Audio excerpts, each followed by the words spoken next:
마지막 절 34절까지입니다. 한 절씩 주하고 교독하겠습니다. 사령관이 대제사장 스라야와 부제사장 스바냐와 성전 문지기 세 사람을 사로잡고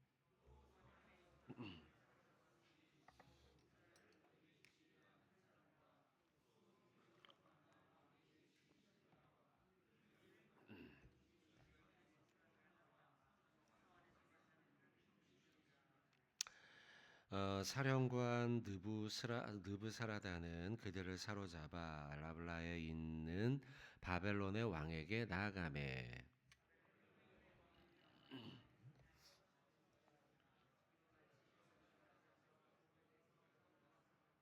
느부갓네살이 사로잡아간 백성은 이러하니라. 제7년에 유다인이 3023명이요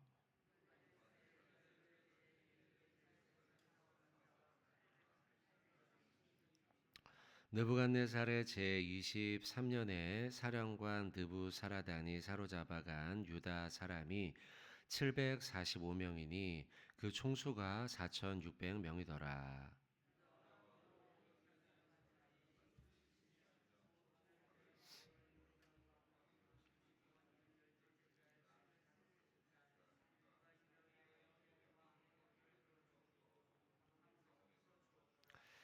그에게 친절하게 말하고 그의 자리를 그와 함께 바벨론에 있는 왕들의 자리보다 높이고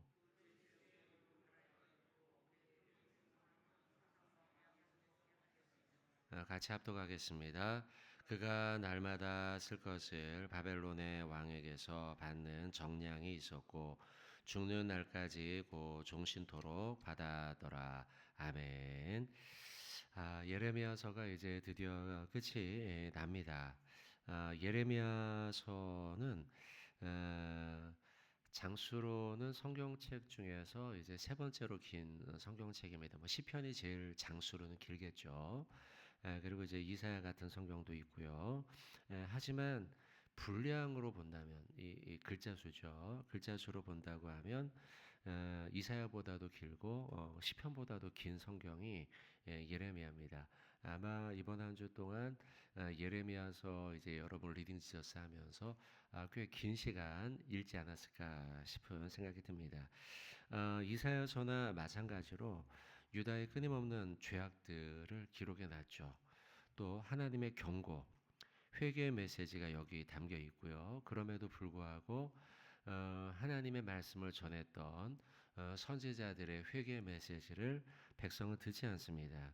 거절하죠. 그리고 결국 심판의 메시지가 기록이 되어 있으며 특별히 이 예레미야서는 지금 하나님의 심판으로 인해 나라가 멸망하는 내용이 아주 실제적으로 기록이 되어 있는 책이기도 합니다. 이사야서는 그 우시야 시대부터 시작해서 그 히스기야 왕 이야기들까지 쭉 기록이 되며 예레미야서에 비하면 대상은 물론 똑같이 유다 백성의 대상이긴 하지만 그러나 예레미야서에 비하면 좀 더 일찍 이른 시대에 기록된 대상을 하는 말씀이라고 한다면 예레미야서는 거의 유다의 말년 여호야김, 여호야긴, 여호아하스 그다음에 오늘 나오는 시드기야 이제 나라가 이제 완전히 끝나는 마지막 왕 때 흔히 말하면 나라의 망조입니다. 거의 나라가 멸망해가는 분위기. 왜냐하면 전쟁이 계속 벌어지거든요. 이때는요.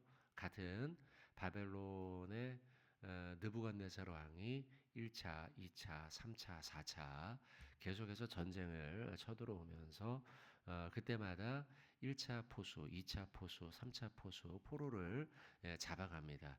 잡아가면서 백성들이 느끼게 나라가 망해가고 있구나 이걸 느끼던 시대입니다.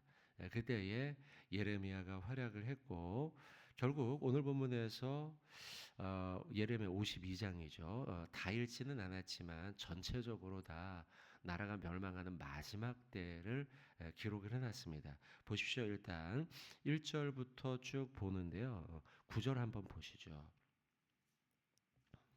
9절 보시면 그들이 왕을 사로잡아 그를 하맛 땅 리블라에 있는 바벨론 왕에게로 끌고 가매 그가 시드기야를 신문하니라. 시드기야가 마지막 왕이에요. 마지막 왕인데 1절에 보면 시드기야가 왕위에 오를 때 나이가 21세. 젊은 날에 이제 왕이 됩니다. 젊은 날에 왕이 되는데 여호야긴이 잡혀갔죠. 잡혀가고 난 다음에 숙부였어요. 시드기야가 숙부였고, 그러니까 정통성이 없는 왕입니다. 아들들이 왕이 되죠. 다윗의 유다는 원래 그렇죠. 이스라엘 북이스라엘은 그렇지 않지만 남유다는 여전히 왕의 정통성을 따라 다윗의 아들들이 왕이 되었는데 시드기야는 그렇지 않단 말이에요. 그러다 보니 이 사람이 21세 빠른 나이에 왕이 되고요. 예루살렘에서 11년 1절에 보시면 11년 동안 다스립니다. 21살에 아들이 되었고 왕이 되었고 그리고 그가 11년 동안 다스렸으니까 32살까지 하고 끝나게 되는 겁니다. 자, 나이를 염두에 두면서 구절 아까 보고 있었는데요. 잡혀가요, 결국. 그리고 구절 끝에 시드기야를 신문합니다. 왕이었지만 비참한 신문을 받게 됩니다. 10절에 보시면 바벨론이 시드기야의 아들들의 나이가 얼마나 됐을까요? 21살에 왕이 됐다는 걸 염두에 두고 33살, 2살밖에 되지 않았음을 우리가 생각한다면 그의 아들들은 어립니다. 상당히 어리는데요. 그의 눈앞에서 죽입니다. 아빠가 아들들의 죽음을 보게 되죠. 비참하죠. 상당히요. 그리고 리블라에 있는 유다의 모든 고관을 죽입니다. 이제 뭐 통촉하소서 아니면 우리 왕을 그렇게 하지 말아주소서라고 말해줄 옆에 있는 신하들이 없습니다. 11절로 넘어가면 더 비참합니다. 시드기야의 두 눈을 뺍니다. 눈이 빠져요. 보이지 않아요. 노사슬로 그를 결박하고 바벨론 왕이 그를 바벨론으로 끌고 가고요. 죽는 날까지 옥에 가두어 그는 비참하게 생을 마감하게 됩니다. 죽어요. 감옥에서요. 자, 요것도 염두에 두시고요. 그리고 난 다음 달 지나자 13절 여호와의 성전과 왕궁이 불사르게 됩니다. 고관들의 집도 불사르게 되고요. 16절 가난한 백성만이 남게 됩니다. 비천한 자만이 남게 돼요. 지혜롭고 그리고 이전에 있었던 리더십을 발휘했던 자들은 남지 않아요. 그리고 가난한 백성만 남겨서요. 간신히 살아가도록 포도원을 관리하거나 농부가 되게 합니다. 17절, 18절, 19절 계속 보시면 여호와의 성전의 두 녹기둥, 받침, 놋대야 18절 가마들, 부삽들, 부집개들, 주발들, 숟가락들, 모든 녹그릇들 19절 잔들, 화로들, 주발들, 솥들, 촛대, 숟가락, 바리들 자, 여러분 이런 것들이 다 가져가거든요. 성전 기물이었기도 하고요. 또 집안에 있던 것들인데 이 공통점은 뭘까? 나중에 가져가서 이거 무기로 만들 수 있는 것들입니다. 다 그거 가져가서요. 남는 게 없어요. 자, 이런 가운데 자, 오늘 본문이에요. 오늘 본문 우리 24절부터 봤는데요. 보시면 이제는 포로로 다 잡아갑니다. 28절 보십시오.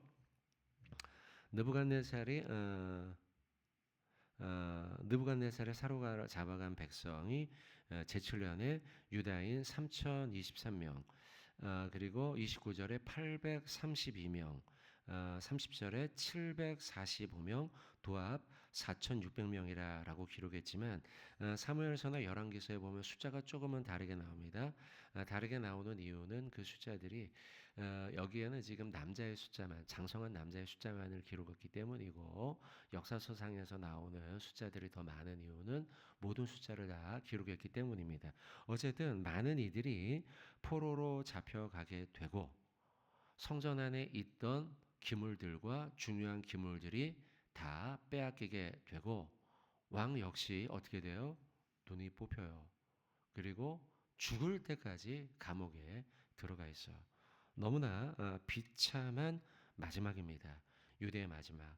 예레미야나 아니면은 이사야나 등등 많은 선지자들이 유다 백성들을 향해서 회개하고 돌아오시오 말씀했는데도 불구하고 그들이 돌아오지 않았어요. 그리고 결국 마지막 때 하나님의 심판이 그들 가운데 임하게 됩니다. 이렇게 예레미야서는요, 대단원이 마치는 듯합니다. 52장 오늘 우리가 보고 있잖아요. 오랫동안 읽었던 우리 예레미야서의 마지막에 이와 같이 비참하게 마무리, 종결되는 듯 보이는데요. 예레미야서는요, 바룩이 기록했다고 하지 않습니까? 서기관 바룩, 예레미야의 친구이자 서기관 바룩이 기록했다고 알려지는데 정말 이렇게 끝나는 것인가 싶을 정도인데요. 서기관 바룩이 그렇게 끝내질 않아요. 하나님이 그에게 영감을 주시는 거죠. 영감을 주셔서 성경을 마지막, 예레미야 마지막을 기록하기를 소망의 메시지로 끝내고 있다는 사실이에요. 어떻게 과연 이 성경이 마무리될까 싶은데 마지막을 하나님께서는 이런 와중에도 결국 마지막 모든 것이 다 끝나버린 것 같은 절망의 순간에도 하나님은요 소망의 단초를 남기신다는 거죠. 그래서 하나님은 어떤 분이냐? 하나님은 절망적 순간에도 우리에게 소망을 주시는 분인 것을 보여주는 게 예레미야서 52장 마지막 대단원이라는 것이죠. 여기에 잊고 있던 한 인물을 꺼내옵니다. 잊혀진 인물이에요. 잊혀진 인물 여호야긴의 이야기입니다. 여호야긴의 이야기. 여호야긴은요 어떤 인물이냐? 시드기야 전의 왕이었고 그 역시도 별 볼 일 없던 인물입니다. 하나님 앞에 많은 죄악을 저질렀음에도 불구하고 그에게 하나님은 소망을 보여줌으로 인해서 유다 백성 하나님의 선민들에게 소망의 메시지를 주고 있는데요. 그는 잊혀진 인물이었어요. 기억하지 못하던 사람이 많아요. 왜냐하면 그는 불과 즉위한 지 3개월, 3개월 만에 포로로 잡혀가요. 그러니까 그가 왕이 된 것도 잊어버렸을 거예요, 아마. 3개월 만에 잡혀갔고요. 그리고 잡혀간 지 벌써 37년이 지나요. 감옥에 잡혀 있었죠. 37년이나 지나요. 그러니까 왕으로 다스린 지도 너무 짧은 데다가 잡혀간 지는 너무나 오래됐어요. 37년. 감옥에서 잡혀 있었겠죠. 그 역시도요 느부갓네살 시대에 잡혀갔어요. 시드기야처럼요 잡혀갔고 그리고 감옥에서 37년이나 있었는데 그 시간이 흘러서요 그가 풀려나게 됩니다. 그게 31절에 보십시오. 유다 왕 여호야긴 또 다른 성경 가운데는 여고냐로 되어 있습니다. 똑같은 인물이에요. 여호야긴 여고냐가 잡혀간 지 37년 곧 바벨론의 에윌 무로닥 왕입니다. 이 사람은 느부갓네살의 아들이에요. 길게 통치하진 않았지만 어쨌든 이 왕의 직위 원년 12째 달 25째 날 25일째입니다. 그러니까 12월 25일째 되는 날입니다. 그가 유다의 여호야긴 왕의 머리를 들어주었다. 여러분, 자, 한 가지. 아까 잡혀가서 죽은 왕 누굽니까? 시드기야죠. 시드기야는요 평생 어떻게 했어요? 감옥에 갇혀 있어요. 그는 못 나와요. 눈이 빼진 채로요. 죽을 때까지요. 반면 잡혀갔죠 이도요. 그러나 그는요 37년 만에 그는 풀려납니다. 풀려나고 자 그가 받은 대우예요. 37절 끝에 머리를 들어줍니다. 머리를 들어주었다는 건 명예를 회복했다는 의미입니다. 또 두 번째 감옥에서 풀려납니다. 세 번째 32절이죠. 친절하게 그에게 말하며 대우를 합니다. 왕으로서 대우했다는 거죠. 타국 나라의 왕이요. 그리고 네 번째 그의 자리를 그와 함께 있는 바벨론에 있는 왕들. 그러니까 바벨론이 그 정복한 나라가 많아요. 정복한 나라의 왕들을 데리고 왔는데 다른 왕들보다 그를 높여줬어요. 그리고 다섯 번째 33절 죄수의 의복을 갈아입히고 왕다운 옷을 입혀줬어요. 그의 평생 동안 여섯 번째 항상 왕의 앞에서 식사할 수 있도록 왕 곁에 둡니다. 유배하지 않았어요. 34절 일곱 번째 날마다 쓸 것을 바벨론의 왕에게서 받는 정량. 정해놓은 양이 있어요. 1년에 옷은 몇 벌, 음식은 얼마, 그리고 집은 어디 이런 식으로 그에게 먹을 것과 입을 것을 늘 공급해 줬다는 거죠. 여러분 지금 31절부터 34절의 말씀은요. 앞선 30절까지의 말씀 아까 잠깐 봤죠. 뭐 잡혀가고 눈이 뽑히고 아들들이 죽고 불과 뭐 10대도 안 됐을 아들, 10대 초반 중반 정도밖에 안 됐을 아들들이 눈앞에 죽고 모든 신하들이 잡히고 성전의 기물이 다 뜯겨 나가고 이런 비참했던 30절의 내용과는 31절부터 34절 맨 마지막 예레미야서 이 말씀은 매우 극명한 대조를 이루고 있다는 거예요. 그리고 바벨론의 포로로 잡혀왔던 수천 명, 그 이후에 민족을 이루던 수만 명의 이스라엘 포로 백성들은요, 시드기야 왕의 회복을 보면서 어떤 생각을 했겠습니까? 소망을 갖겠죠. 아, 우리의 왕도 저렇게 풀려났는데 소문을 들었죠? 우리도 풀려나겠구나. 그러지 않았겠습니까?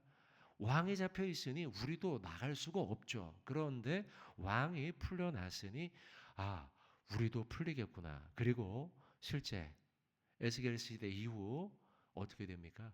70년 포로 이후에 그들은요 다시 고국으로 고향으로 돌아가서 누굽니까? 그 에스라 느헤미야, 그렇죠. 에스라 느헤미야 같은 이런 시대에 그들이 다시 돌아가게 되는 단초가 된다는 거죠. 오늘 말씀이요. 오늘 말씀이. 그러니까 시디기의 회복으로 인해 유다 포로들의 백성들의 소망이 생기고요. 결국 하나님의 징계 시간이 끝나게 되면 결국 회복의 은혜가 입혀지리라 라고 하는 예표의 말씀이 바로 예레미야 마지막의 말씀이에요. 그래서 예레미야의 마지막을 이렇게 소망의 메시지로 마무리함으로써 하나님은 어떤 분이냐? 절망적 순간, 우리의 삶 속에도 절망적 순간이 있죠. 도저히 풀리지 않을 것 같아요. 이건 도저히 해결되지 않을 것 같아요. 그럼에도 불구하고 하나님은 절망의 순간에서도 우리에게 소망을 줌으로써 이 문제가 해결될 것을 하나님은 우리에게 알려주시는 분이라는 거예요. 읽지 않겠지만 여러분 열왕기하 20장 5절의 말씀을 보면 히스기야가 죽을 거라는 메시지를 듣지만 하나님이요 그에게 뭘 뒤로 돌려요? 해시계를 뒤로 돌리잖아요. 그림자를 뒤로 돌리잖아요. 이걸 통해서 그가 살아날 것과 히스기야 시대에 그 나라가 회복될 소망의 단초를 주시죠. 뿐만입니까 여러분들? 다윗 왕입니다. 다윗 왕이 사무엘상 30장에 보면 아말렉의 공격으로 절망적인 상황을 맞이하게 됩니다. 요거 제가 잠깐 읽으면요. 30장 4절부터 6절인데 다윗과 그와 함께한 백성이 울 기력이 없도록 소리를 높여 울었더라. 너무 절망적이에요. 모든 사람들이 다 사로잡혀 갔어요. 아내도 사로잡혀 갔습니다. 나발의 아내였던 아비가일도 사로잡혀 가요. 두 아내였던 이스라엘 사람 여인 아히노암과 갈멜 사람 나발의 아내가 사로잡혀 가면서요. 다윗 역시도 야, 이거 끝났구나. 내가 왕도 돼보지 못하고 여기서 끝나는구나. 이러면서 너무나 가슴이 아파했어요. 그래서 백성들 따랐던 백성들도요. 다윗을 따랐던 백성들도 이렇게 우리를 다스릴 거면 다윗 소용없습니다 하고 다윗을 돌로 쳐서 죽이려고 했었어요. 그때요. 그때 다윗이 이겨낸 말씀 제가 한번 읽겠습니다. 어떻게 이겨냈느냐? 30장 8절입니다. 다윗이 여호와께 묻자와 이르되 내가 이 군대를 추격하며 따라 잡겠나이까 하니 여호와께서 그에게 대답하시되 그를 쫓아가라. 내가 반드시 따라잡고 도로 찾으리라 말씀합니다. 여러분 다윗이 어떻게 이겨내느냐? 하나님께 물음으로써 이겨냈어요. 이 절망의 순간을요. 그게 여호와께 묻자와 이르되요. 다윗은 늘 위기의 순간마다 어떻게 먼저 행동하느냐? 하나님께 여자와 이르되 묻자와 이르되 하나님의 말씀을 먼저 들었다는 거예요. 그리고 말씀 붙들고 소망을 찾았다는 것이죠. 이 절망의 순간에도 똑같아요. 오늘 우리가 보는 예레미야 말씀도 똑같습니다. 절망의 시대죠. 예레미야 52장 31절이 나오기 직전 30절까지는 완전히 절망이에요. 절망. 그런데 그 절망의 마지막에 하나님은 소망의 말씀을 주셔요. 말씀을. 자, 사랑하는 우리 성도 여러분, 오늘 하루 우리가 살면서 절망, 실망, 그리고 참 낭망스러운 순간이 우리에게 그런 일들이 생길 수가 있겠죠. 그러나 여러분 낭망하지 마시고 그 순간 뭘 붙잡아요? 하나님의 말씀. 하나님의 말씀. 예레미야 이 마지막 52장에 요 마지막 네 구절 요거 붙잡으라는 거예요. 비록 우리의 인생의 52장 30절까지의 절방에 이런 환경과 사건들이 있다 할지라도 마지막에 있는 30절, 31절, 32, 33, 34절 하나님의 소망의 말씀 붙잡고 말씀 붙들고 그 모든 일들을 이겨내라는 것이죠. 할렐루야. 여러분 오늘 하루 하나님의 소망의 말씀 붙들고 승리하는 저와 여러분 되길 주님의 이름으로 축원드립니다. 기도하겠습니다. 하나님